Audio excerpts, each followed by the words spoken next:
বন্ধু কি অবস্থা? আসো বসি ওই দোকানে। বন্ধু বসো বসো বসো বসো। এ কাকা তিনটে চা দিয়ে চা বানাচ্ছি ধরা। আমি চাকরি পাইছি, আজকে চার বিলটা করলাম আমিই দেবো। পাগল মাগল হইতো নাকি? আজকে চার বিল আমি দেবো। তোমরা দুজন কি পাগল টাগল হলে নাকি? আমার এলাকায় চা খাবার আছে, তোমরা বিল দিবে, বিল আমি দেবো। এ কাকা চা লিয়ে আসেন তো। হ্যাঁ আসতে চালি আসতেছি, দাঁড়াও।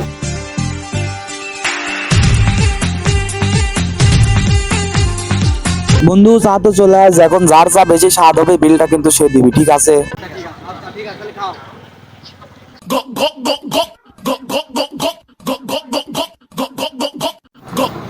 কি বালের চা বানাইছে কাকা? এই কি একটা চা নাকি? এই কি একটা চা হলে নাকি? এরকম চা কোনোদিন খাই নাই। যেহেতু কারো চা স্বাদ হয় না, বিল কেউ দেবো না। চলো তো। চার বিলটা দিয়ে যাও।